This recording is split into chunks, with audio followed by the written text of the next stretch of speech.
Mesdames, Messieurs, bonsoir et bienvenue à cette édition d'information sur Equinox Télévision. À la une de ce journal, insécurité à Yaoundé. Deux jeunes filles échappent à un enlèvement au quartier Tinga. Eh bien, il faut dire que les deux jeunes filles âgées respectivement de 12 et de 10 ans ont eu la vie sauve grâce à la vigilance des populations de ce quartier. Il faut dire que les personnes auteurs de cet acte seraient des Européens. Et puis lutte contre l'insécurité, toujours cette fois dans la région du littoral, avec cette décision du gouverneur Joseph Betty Assomon qui interdit à son tour le port du voile intégral. Il suit également ainsi les pas du préfet du département du Noun qui avant lui avait déjà pris cette décision. Alors, quelle est la place que représente le voile dans la religion musulmane? Cette décision peut-elle permettre de lutter efficacement contre les actes perpétrés par la secte islamiste Boko Haram au Cameroun? Je vous donne rendez-vous dans la deuxième partie de ce journal avec notre invité. A tout de suite.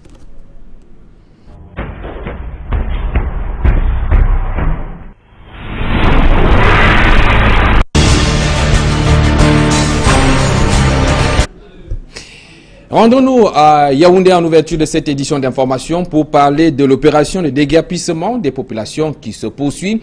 Et cette fois, les engins destructeurs de la communauté urbaine de la dite ville se sont étendus au quartier Nkolbison, sans toutefois la réaction des populations qui disent n'avoir pas été avisées à temps. Plus de précisions dans ce reportage de Aïk Cyril.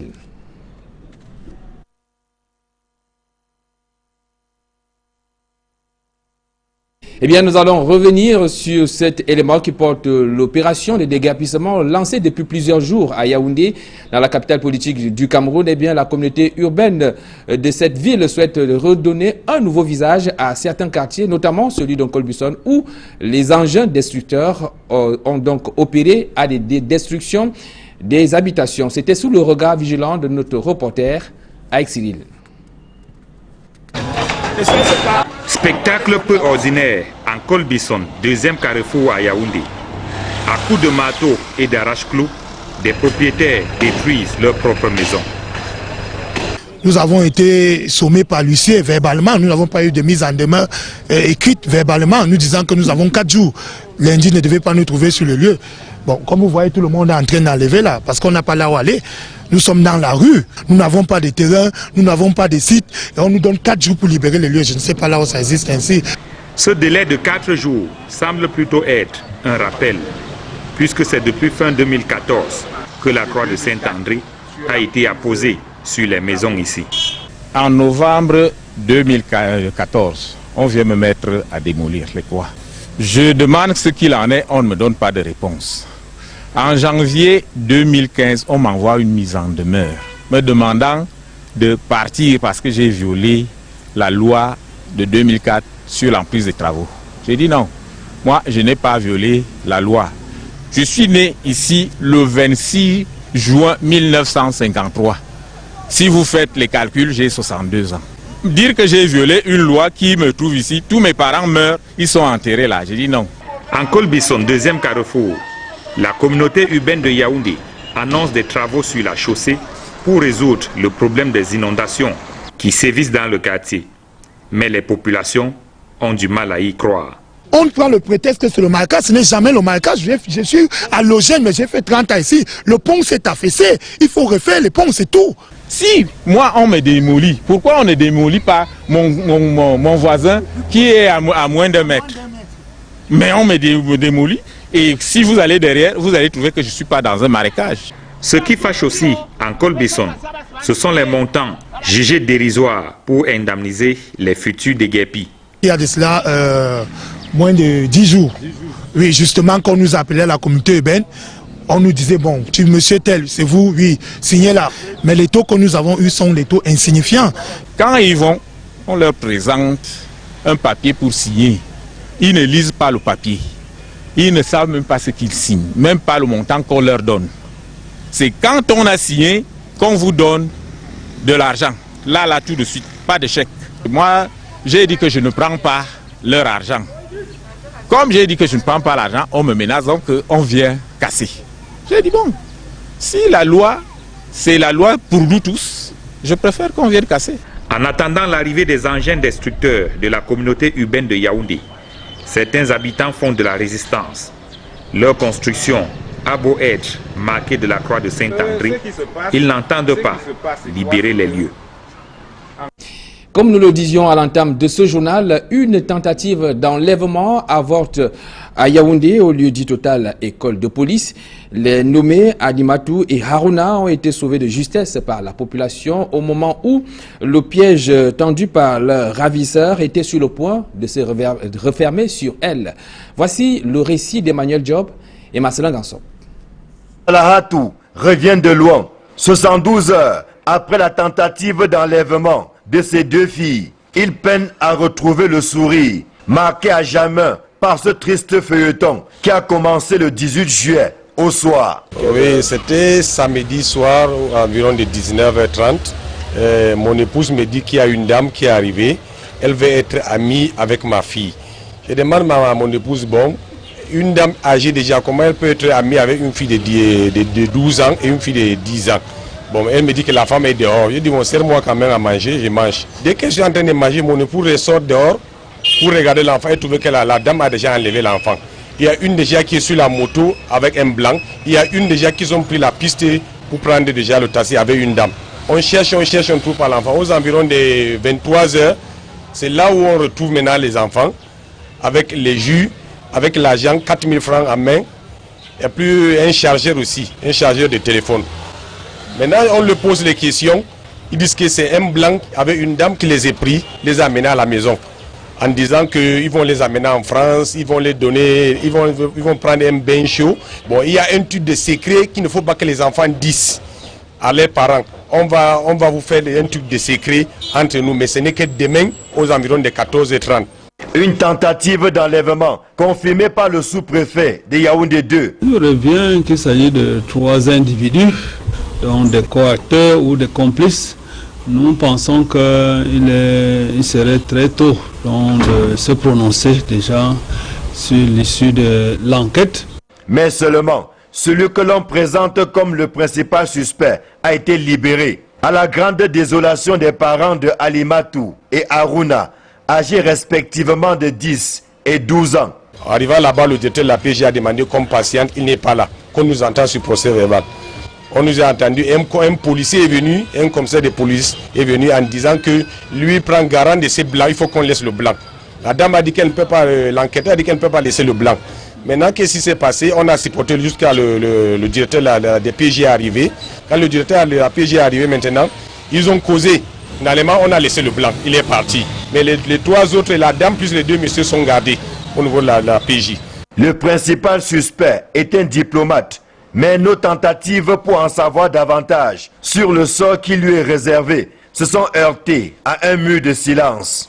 Je me dis que pour le moment, il vaut mieux laisser que l'enquête puisse se poursuivre dans la sérénité. Et je pense que dans les prochains jours, vous en aurez le cœur net.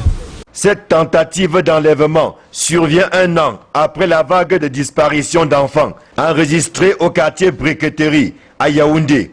Le temps est passé. Et on est toujours sans nouvelles de la dizaine d'enfants portés disparus dans des circonstances jamais élucidées en dépit des multiples enquêtes.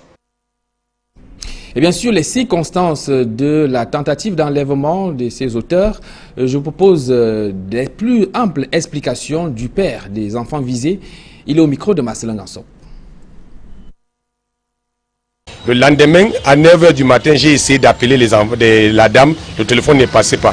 On a encore appelé aux environs de 10h, le téléphone passait. C'est là où j'ai appelé la fille. Je lui ai demandé d'appeler la dame, de dire à la dame qu'on peut se voir à quelle heure. La dame a demandé, non, on peut se voir à 14h. Bon, moi aussi j'ai alerté mes gens au niveau du quartier. On est monté jusqu'à Tontomba. Arrivant là-bas maintenant, on était assis. Voilà subitement la femme qui vient. Elle vient maintenant entourer les 2 enfants, elle commence à causer, elle tire les enfants. C'est là où je viens maintenant arrêter la dame. Elle demande que vous êtes ensemble avec qui? Elle me dit que je suis sérieux. On est ensemble avec un blanc. Montre-moi le blanc. C'est là où on retrouve le blanc au niveau du bar. Il était assis avec 2 jeunes hommes. Les gens ont voulu maintenant taper ces gens. Moi, j'ai intervenu. J'ai appelé les gens d'intervenir parce qu'on devait les tuer là-bas. C'est là où les gars des bus sont venus nous aider. On a mis le blanc, plus les enfants au niveau de poste de la PJ. La suite du journal, on parle de la crise à Elections Cameroun avec le président de la République qui tranche et limoge Mohamed Sani Tanimou de ses fonctions de directeur général des élections. C'est peut-être là le début de la réponse de Paul Biya à tous ces actes d'insubordination qui se sont multipliés ces dernières semaines dans certaines institutions nationales. L'analyse de Guizogo. Le couperet de Paul Biya est tombé sur Elecam et c'est le directeur général des élections qui en fait les frais.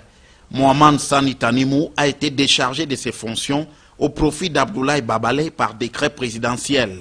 Le nouveau directeur général des élections, né en 1942, est un homme d'expérience qui a occupé plusieurs fois le poste de ministre et était jusqu'ici membre du conseil électoral de l'Elecam. Dans le même temps, le mandat des membres du conseil électoral de l'Elecam, qui était déjà frappé de forclusion, a été renouvelé. C'est l'épilogue d'une crise incandescente qui menaçait de consumer la maison Elecam. Depuis des mois, le directeur général des élections, nommé en décembre 2008, affirmait à Hu et à Dia que le conseil électoral n'était pas sa hiérarchie et qu'il ne se rendrait plus à ses assises. Une menace qu'il avait d'ailleurs mis à exécution lors du premier conseil électoral de l'année 2015, auquel il n'a effectivement pas pris part.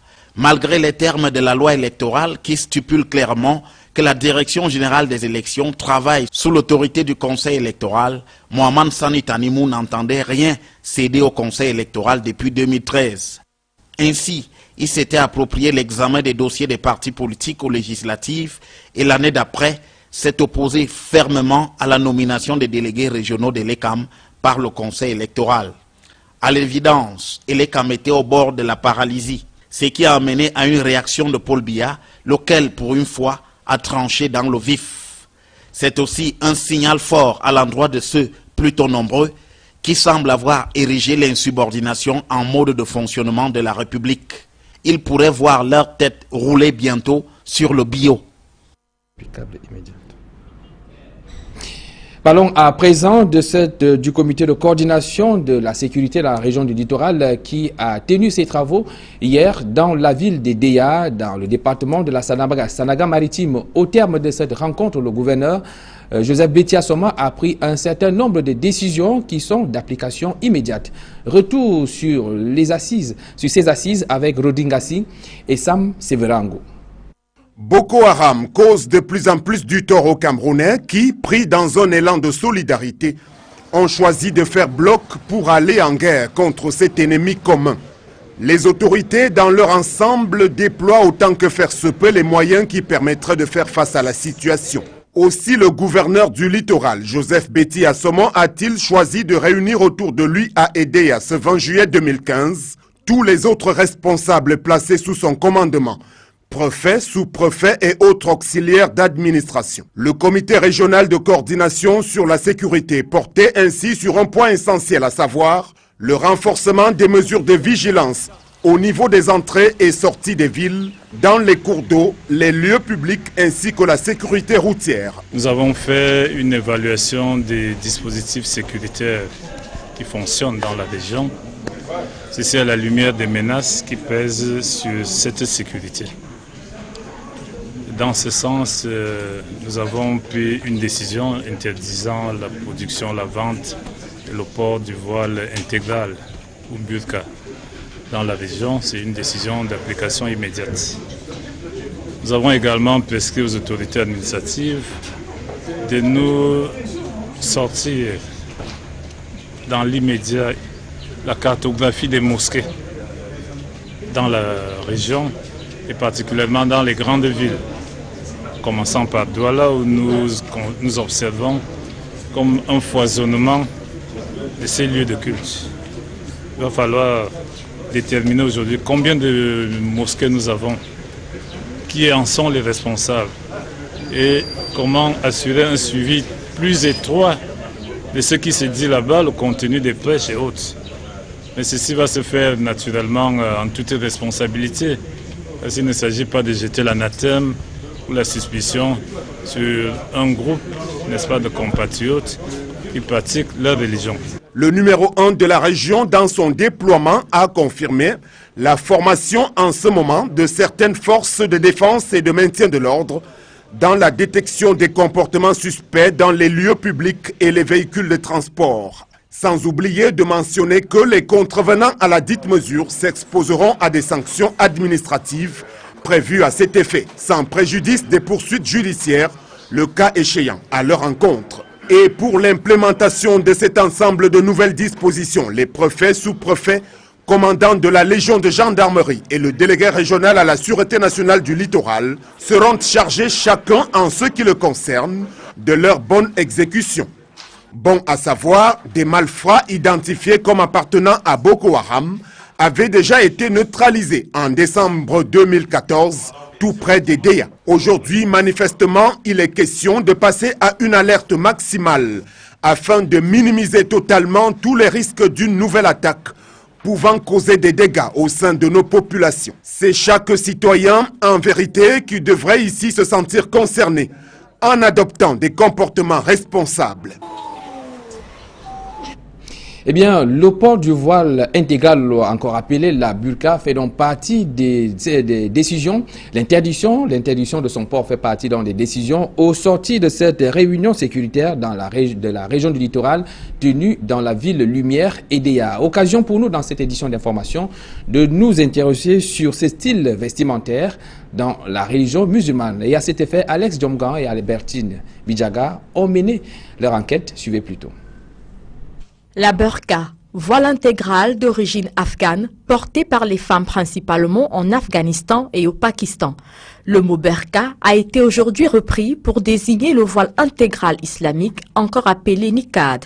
L'origine du port du voile dans la religion musulmane serait inhérente à l'origine même de cette religion. Dans la sourate 33, de sourate versets 32 à 33, qui avait été plutôt demandé particulièrement au prophète d'instituer à ses filles, à lui, et à ses épouses, à lui, de cacher leur visage et leurs mains une fois être habillés. Ce vêtement de couleur sombre et dont la particularité est qu'il recouvre toutes les parties du corps, rendant impossible toute identification visuelle de la personne qui le porte, n'est donc pas prescrit dans le Coran pour toutes les musulmanes. Le passage de la sourate 24, Allah, Dieu dit à la femme musulmane en général de se couvrir le corps amplement et de ne laisser apparaître que le visage et les mains, tel que l'a interprété Ibn Abbas. Le port du voile intégral par les musulmanes se serait répandu au fil des temps du fait d'un suivisme des coutumes et des événements liés à certaines régions du monde.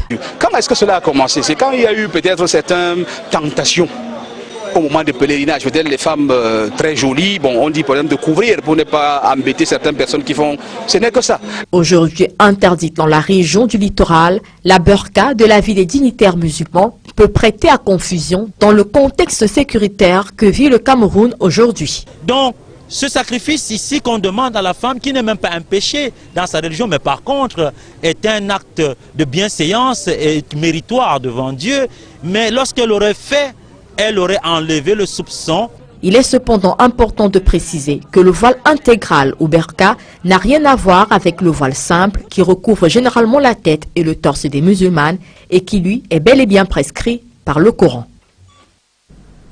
Eh bien, nous allons revenir sur cette actualité autour de l'interdiction du port du voile intégral, mais également de ce que ce mode de vêtement représente dans la religion musulmane, avec le coordinateur national de l'Union islamique du Cameroun, qui est l'invité de la deuxième partie de ce journal. La suite, on parle du successeur de Françoise Foni qui sera connu le 5 août prochain à l'issue du conseil communal extraordinaire dans l'arrondissement de Douala 5e. L'annonce faite par le gouverneur de la région du littoral vient soulager les conseillers municipaux de cet exécutif communal qui semblait exténué par les longs mois d'intérim illégitime. Le reportage, Éric Massiandjoum. Les jeux semblent faits à Douala 5. Gustave Ebanda est bien parti pour succéder à Françoise Foning. Le premier adjoint qui assure l'intérim à la mairie de Douala 5 depuis plus de 5 mois a accueilli l'annonce de la date du 5 août prochain pour une nouvelle élection avec beaucoup de soulagement. C'est avec joie et soulagement en même temps.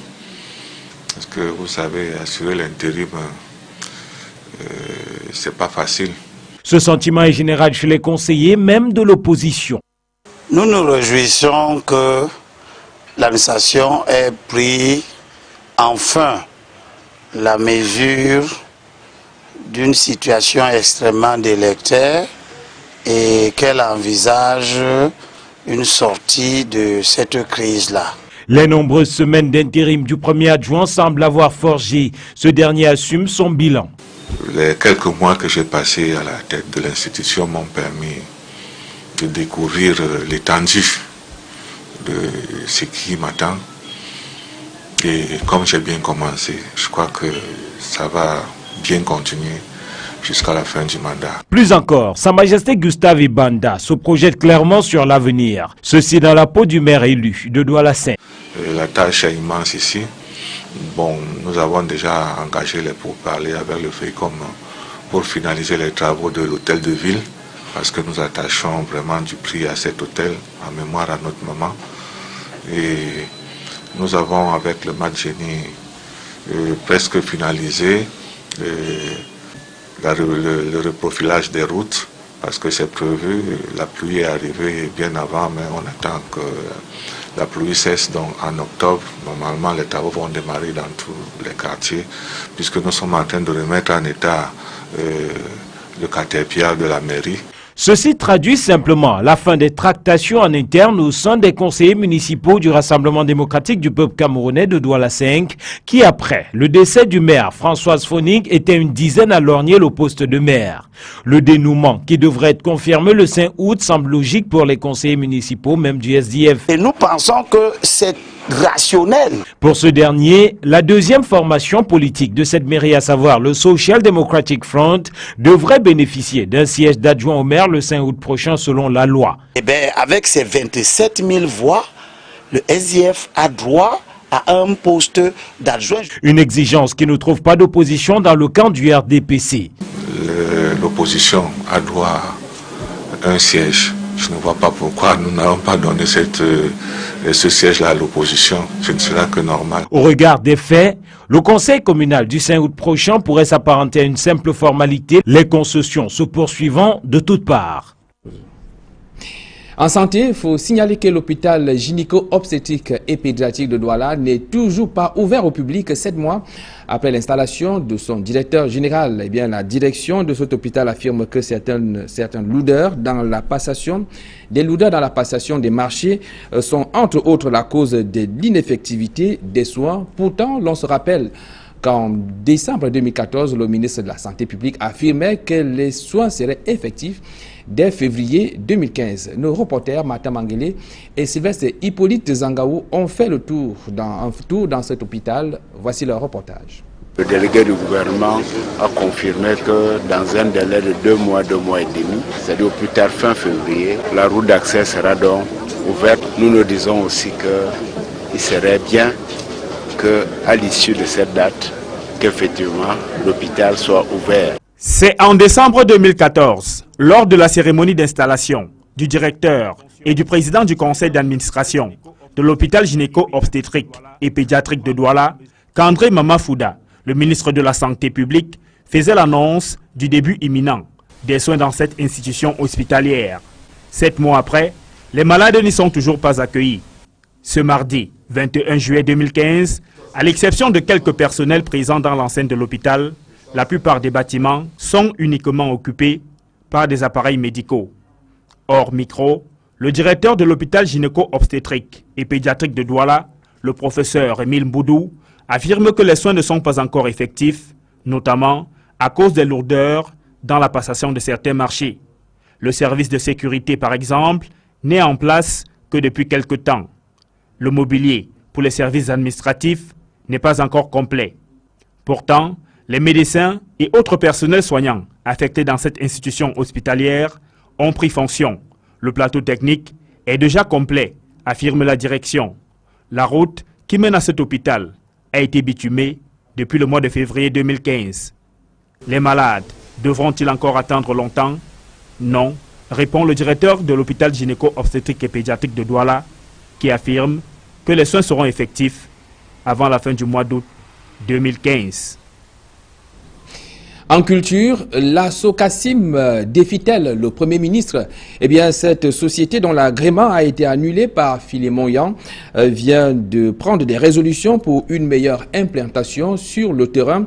C'était au cours d'un conseil d'administration extraordinaire tenu du côté de Yaoundé. Le compte rendu d'Emmanuel Diop et Marcel Ngasso. Alors qu'on la croyait morte et enterrée, notamment après les derniers actes du Premier ministre, la Socassim sort la tête de l'eau et dit travailler sereinement sur la base de l'agrément à elle accordé. Mais est-ce que l'agrément de la Socassim cause des problèmes?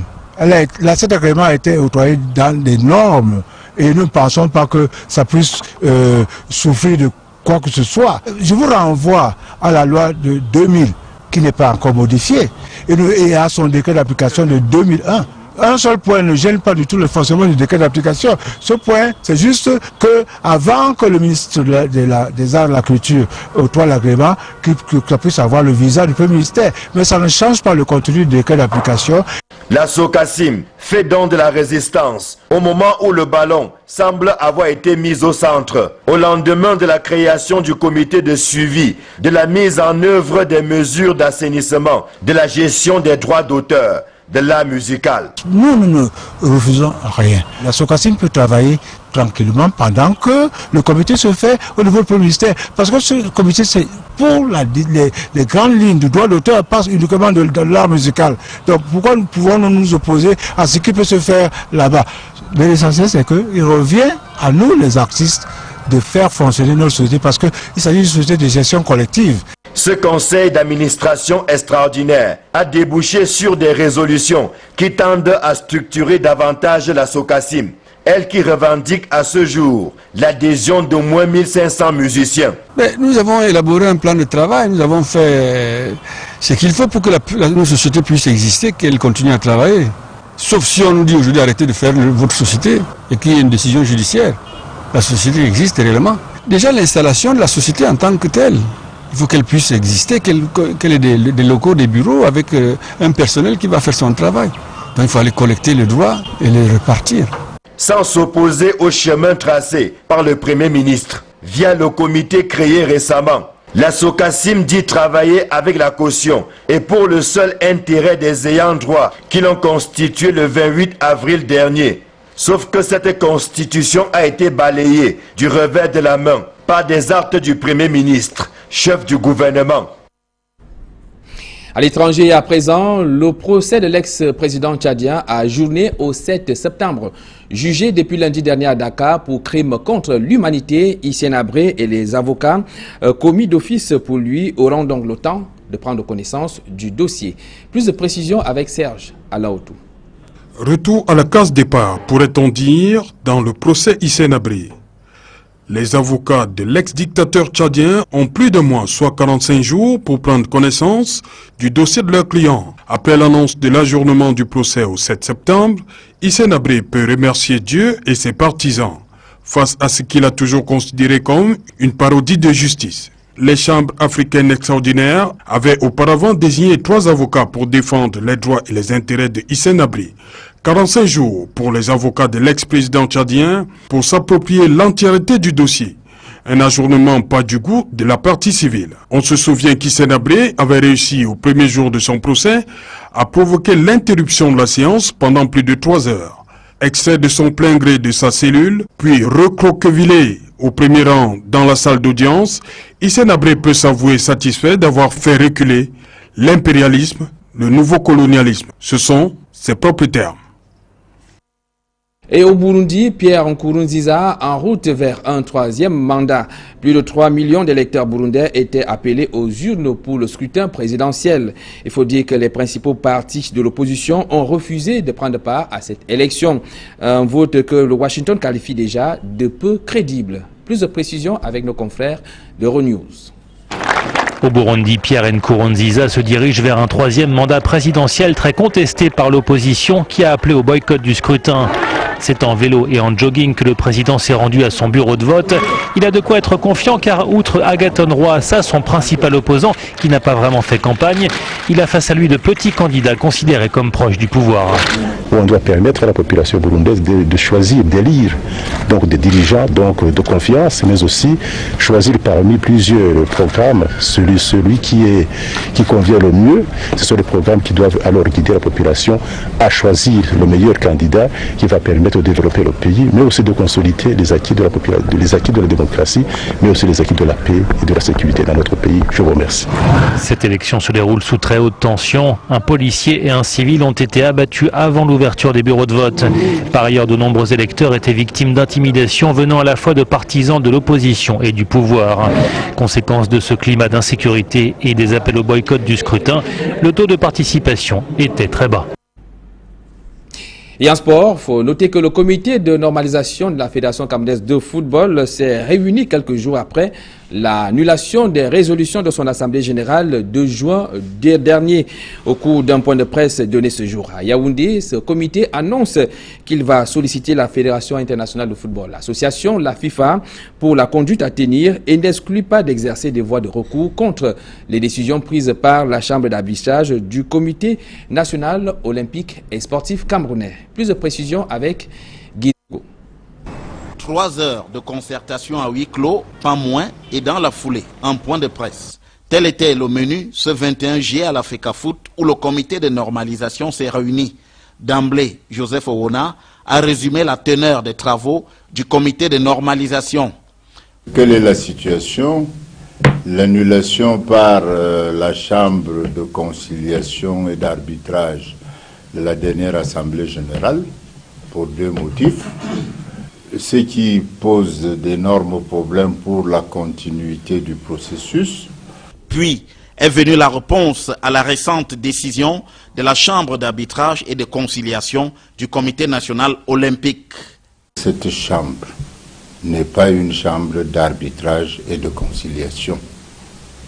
Bien que nous devions, pour des raisons de légalité formelle, appliquer ces décisions, et nous nous réservons le droit également d'avoir tous les autres moyens de droit pour le faire. Après quoi, le comité de normalisation prévoit dans son agenda de solliciter la FIFA qui lui a confié cette mission. Le comité s'est réuni, il a étudié un certain nombre d'alternatives qu'il va soumettre à la FIFA. Il a reçu également une pétition à transmettre au Premier ministre des présidents des régions qui sont que pour que le processus continue. Interpellé sur une éventuelle démission, le président du comité de normalisation a indiqué qu'il va falloir attendre la réponse de la FIFA aux requêtes du comité de normalisation. Mais laissez la FIFA se prononcer. Je ne suis d'ailleurs pas seul, c'est la FIFA qui nous a nommés, laissez-la dire ce qu'elle a dit. Cependant, il s'est voulu catégorique sur son désir de s'en aller, estimant qu'il a d'autres occupations. J'ai autre chose que je fais, c'est ça qui me fait vivre, et les autres membres également. Donc nous ne venons pas ici pour nous éterniser.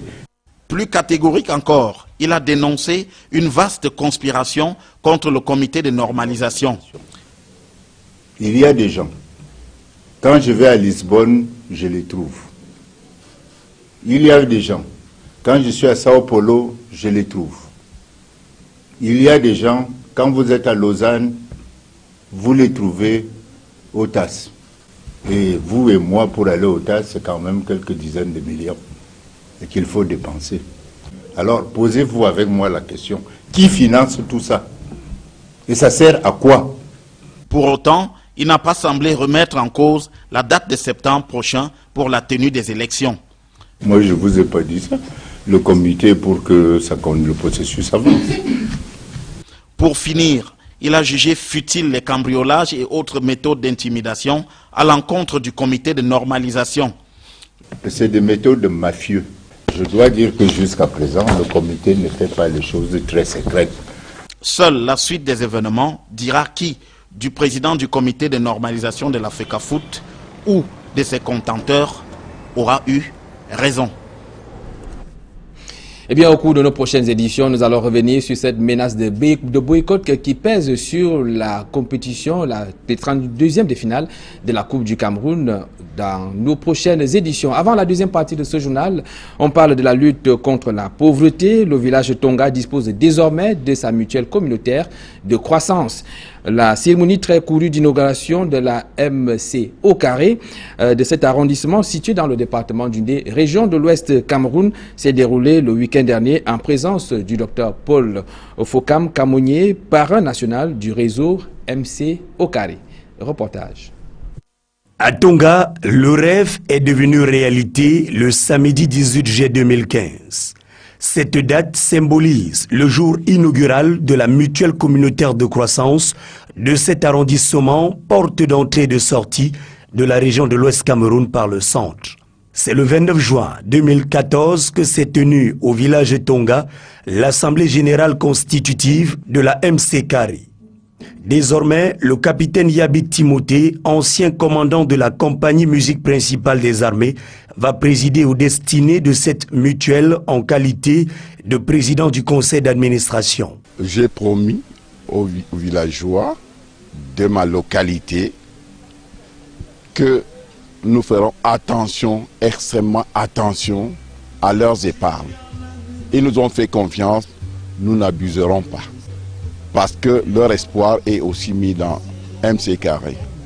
L'un des grands défis relevés par l'élite locale est d'avoir déplacé le docteur Paul Fokam Kamonié pour la circonstance. Prenant la parole en public, le parrain du réseau MC Carré au Cameroun a surtout exhorté les Tonganais et Tonganaises de jouir avec responsabilité de cette mutuelle de développement durable. Je voudrais insister sur ce mot banque du village, votre banque, parce que beaucoup ont tendance à croire qu'il s'agit là de la banque d'une autre personne. C'est la raison pour laquelle beaucoup de gens se permettent de prendre l'argent de la communauté et de ne pas le rembourser. Alors, j'espère que vous n'allez pas accepter que la malédiction du village tombe sur vous lorsque vous prendrez cet argent et vous ne le rembourserez pas. Parce qu'il s'agit bien de l'argent de ce que nous appelons pauvre. Avec la MC2, Tonga, qui était une cité qui ne prospérait pas, devient à partir d'aujourd'hui une cité prospère. Et c'est nous qui allons la rendre prospère. 23 millions de francs CFA avaient été mobilisés pour faciliter la mise sur pied de cette mutuelle. Le facilitateur du projet marque son entière satisfaction. C'est un instrument qui permet aux populations d'abord de prendre conscience de la nécessité qu'elles sont plus efficaces quand elles sont unies, quand elles agissent ensemble, quand elles mutualisent leurs capacités. Le Tonga est un arrondissement riche potentiellement. Cet outil permet de valoriser ces richesses potentielles en permettant de développer l'agriculture, de financer en fait diverses activités, de l'élevage à l'agriculture, etc. La mutuelle communautaire de croissance de Tonga dispose d'un conseil d'administration de 6 membres, d'un conseil des sages de 3 membres et d'un comité d'honneur de 3 membres représentés à cette cérémonie par Ses Majestés Ngabmoului et Dr Antoine Choubia. Ces 2 rois ont offert un précieux présent à l'hôte du jour. L'ensemble des chefs ont choisi un cadeau symbolique. Ce cadeau, c'est un tam-tam d'appel.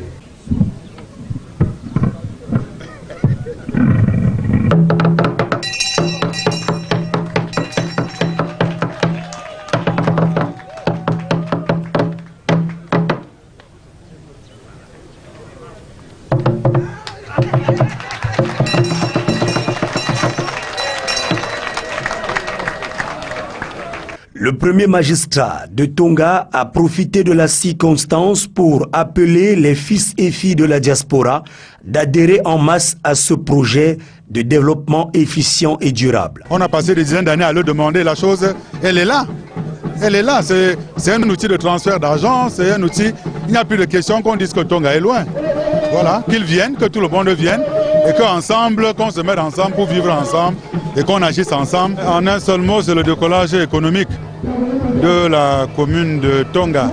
L'administration publique s'est vue représentée par le sous-préfet de l'arrondissement de Tonga, Yves Bertrand Diana, et le préfet du département d'Undé, Samuel Christian Ebele. Les mutuelles communautaires de croissance sont un outil important de collecte et de mobilisation d'épargne dans les zones dites rurales.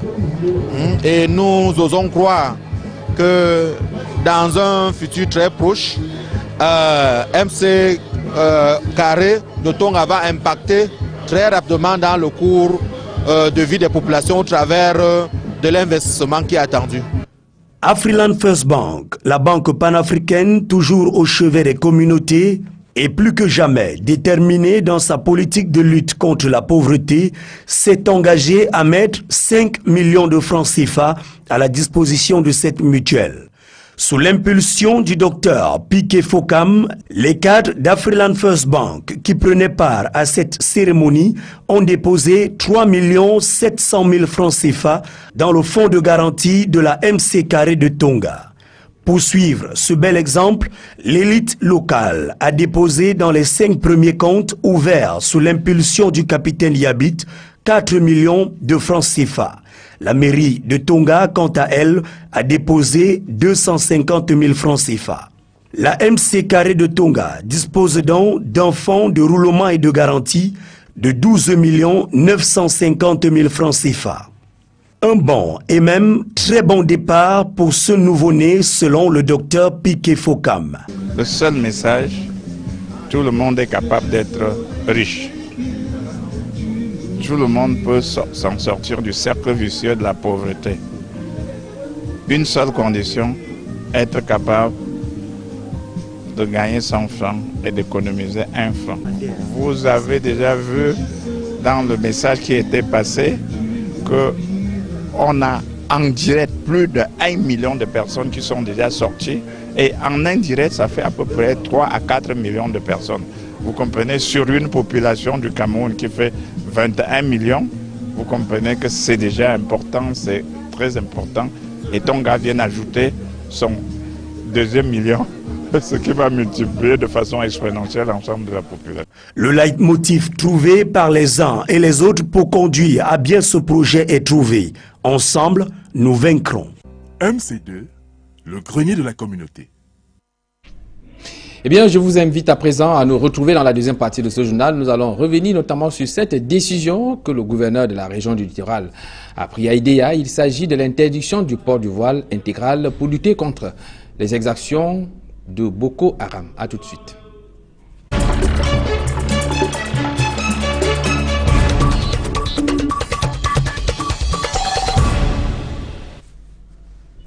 Eh bien, c'est le grand imam de la région du littoral qui nous accompagne dans cette deuxième partie du journal, Dr Ibrahim Moubarak Mbombo. Bonsoir. Bonsoir. Il faut noter également que vous êtes le coordinateur national de l'Union islamique du Cameroun. Bien évidemment. Alors, comment est-ce que la communauté musulmane que vous représentez sur ce plateau a accueilli cette décision du gouverneur de la région du littoral portant interdiction du port du voile intégral? Il s'agit là, entre autres, mesures de sécurité prises au sortir de cette rencontre à Idéa. Bien évidemment, le gouvernement, ou du moins le gouverneur de la région du littoral, sort du lot pour exprimer ainsi la fin à la tolérance administrative devenue assez croissante en ce qui concerne cet habillement qui reste et demeure inadapté au contexte que nous traversons. Et donc le Conseil camerounais des imams des mosquées des affaires islamiques avait déjà, au cours de ces 2-3 dernières années, énuméré qu'il fallait avoir de l'œil sur cette tenue vestimentaire que servaient encore des femmes, parce qu'ailleurs, nous avons découvert que ça a été un moyen pour des terroristes d'usage pour atteindre, n'est-ce pas, au bien-être de la société. Ça avait été le cas en Mauritanie, ça avait été le cas en Afghanistan, et il fallait s'y attendre au fur et à mesure que l'insécurité s'installait dans la sous-région. Voilà, docteur Ibrahim Moubarak, il faut quand même noter que ce mode vestimentaire qui est la paume des discordes aujourd'hui et qui est présenté comme l'un des moyens par lesquels est-ce que Boko Haram utilise pour perpétrer ces attentats suicides existe quand même depuis des années dans la religion musulmane. Alors, que dit le Coran à propos de la burqa? Évidemment, on a en islam, en ce qui concerne cette tenue vestimentaire de femmes, il existe 3 sortes de tenues. Il y a le niqab. La burqa, quant à elle, couvre entièrement le visage. Alors que le niqab couvre la face, mais en laissant apparaître les yeux. Et par contre, le voile communément utilisé par les femmes croyantes de confession musulmane ou chrétienne couvre la tête et laisse apparaître le visage et les mains. Et c'est donc les textes coraniques qui viennent pour soutenir ces différentes sortes d'habillement. Il y a l'habillement par excellence ou spécifique qui est mentionné dans le Coran, à savoir dans la sourate 33, communément appelée la sourate des coalisés, du verset 31 au verset 32, où Dieu interpelle immédiatement le prophète Mohammed, paix et bénédiction de Dieu sur lui, en lui demandant d'ordonner ses filles à lui et ses épouses et les femmes de ses compagnons autour de lui de se couvrir entièrement le corps et de se voiler le visage, donc de porter que ce soit le niqab ou la burqa. Et c'était pour une marge de sécurité et dans un contexte précis. Et dans la sourate donc des Lumières, communément appelée la sourate 24 ou la sourate des Lumières, il est mentionné maintenant qu'il devrait demander au commun des musulmanes et des femmes croyantes de s'habiller décemment, de manière ample, et de laisser, selon l'interprétation d'Ibn Abbas, de laisser apparaître le visage et les mains, de laisser apparaître ses atouts. Et c'est donc cette deuxième partie qui rentre dans le commun des musulmans. Évidemment, c'est un sujet à la fois souvent divergent entre les écoles islamiques, mais le Coran est formel là-dessus, c'est que de ces deux tenues, il n'y a pas désobéissance à Dieu. Alors, lorsque le Cameroun opte aujourd'hui pour la modération en disant opter pour la deuxième partie qui est l'habillement de commun des musulmans, on demande aux femmes musulmanes de laisser apparaître le visage et les mains. Ce n'est pas du tout un péché en islam, du tout au contraire, c'est une même recommandation divine. Et alors, les hommes de culte demanderaient simplement à ces femmes musulmanes de contribuer à la sécurité et de tuer le soupçon qui puisse exister et d'aider ainsi notre nation à mieux survivre. Toujours est-il que, comme c'est à l'avènement de l'effet de Boko Haram en fait usage de leur tenue. Elles ont trois modes de vêtements en ce qui concerne la protection de leurs atouts. Alors, les deux premiers, à savoir la burqa et le niqab, posent problème qu'elles utilisent. La troisième, qui est celle de laisser apparaître le visage et les mains. Puisque c'est la communauté musulmane qui est davantage exposée ou alors qui est de plus en plus indexée par rapport à ces exactions, puisque les extrémistes se réclament de la religion musulmane pour en posant ces actes. Alors, quel est le message que vous avez été porté en tant qu'imam pendant cette période de Ramadan, il y a une semaine qu'on vient de vivre? Quel est le message que vous avez porté à l'endroit des fidèles musulmans par rapport à cette menace qui est de plus en plus persistante au Cameroun, Boko Haram? Il est vrai que Boko Haram a déjoué l'agenda de discours ramadanien qui avait été prévu durant les 29 jours. Et ce bouleversement qui est survenu dans les troisième décades du Ramadan avec l'attentat qu'ils ont eu à faire à protocole. Cela donc dit, le sermon qui effectivement a comblé les lieux de prière le jour de la fête de Ramadan concernait à conscientiser davantage la communauté musulmane en particulier et la société camerounaise en général à plus de vigilance et chacun devrait être un agent pour la paix et un ambassadeur pour la paix, celui-là qui ne devrait pas seulement prier, mais qui devrait agir, dénonçant, et à chaque fois qu'il constate qu'il y a quelque chose d'étrange qui puisse tramer dans sa société, dans la population ou dans le quartier qu'il vit, qui puisse le dénoncer à l'autorité, à l'auxiliaire de l'administration, à l'autorité de sécurité, ou du moins à l'autorité administrative, pour que les dispositions soient prises pour des vérifications.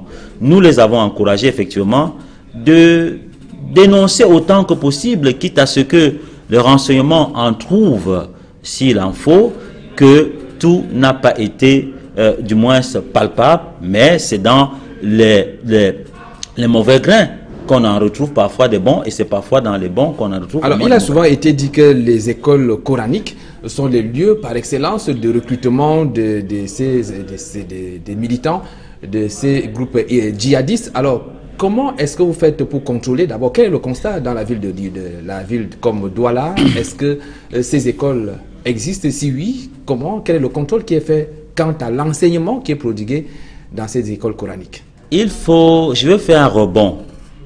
Dans l'histoire du terrorisme qui nous avoisine et qui est aujourd'hui sur nos territoires, il y a eu un développement assez plus croissant et de changement de méthode.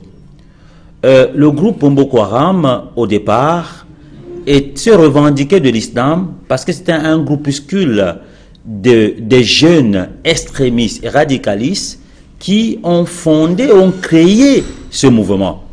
Mais chemin faisant, les politiques les ont récupérés et il y a eu des forces exogènes, des mercenaires connus qui ont pu faire des récupérations. Aujourd'hui, ce mouvement n'est plus à 100% musulman, s'il faut le dire, entre guillemets, islamiste, entre guillemets. Dans la région du Tchad, puisque nous sommes pratiquement arrivés au terme de cette donc c'est une manière de dire que le style communément utilisé, la communication qui est véhiculée est une communication qui se cache sous l'islam, mais des acteurs qui agissent ne sont pas sûrement des musulmans. Cela dont dit en ce qui concerne les écoles, certes, Boko Haram a recruté il y a quelques années à Douala, mais avec l'administration, la collaboration doit aller assez galopant pour que la lisibilité puisse exister dans la structure anarchique de l'islam. On aurait bien voulu continuer cet entretien. Docteur Ibrahim Moubarak Bombo, grand imam dans la région du littoral, mais nous sommes arrivés au terme du temps imparti pour ce journal. Merci d'avoir répondu à notre invitation. C'est moi qui vous remercie. Mesdames, Messieurs, c'est la fin de ce journal. Merci d'avoir été en notre compagnie et nous serons davantage heureux de savoir que vous serez toujours nombreux demain lorsqu'il sera 20h. Bonsoir.